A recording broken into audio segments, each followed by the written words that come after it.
नशाबंदी मंडळ महाराष्ट्र राज्य अहिल्यानगर जिल्हा संघटक तुकाराम महाराज कदम आज 25 जानेवारी 2026 रोजी मी व्यसनमुक्तीची शपथ घेणार आहे। उद्या 26 जानेवारी गणतंत्र दिनानिमित्ताने आज मी शपथ घेत आहे की मी कुठल्याही प्रकारचे व्यसन माझ्या आयुष्यामध्ये लागू देणार नाही।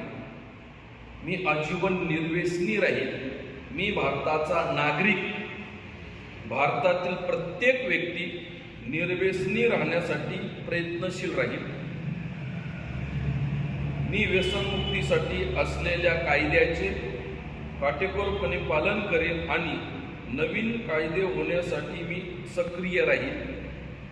मी सर्व नागरिकांमध्ये व्यसनमुक्त समाज निर्माण करण्यासाठी सर्वतोपरी प्रयत्नशील राहून अंमली पदार्थाच्या विरोधामध्ये आयुष्यभर कार्यरत राहण्याचा संकल्प करत आहे। मी राष्ट्रगीत, राष्ट्रध्वज व राज्यघटनेचा आदर करीन। व्यसनमुक्त महाराष्ट्र, सक्षम महाराष्ट्र, नशाबंदी मंडळ महाराष्ट्र राज्य सर्वांनी या निमित्ताने निर्व्यसनी राहण्याचा संकल्प करावा हीच नशाबंदी मंडळातर्फे सर्वांना नम्र विनंती।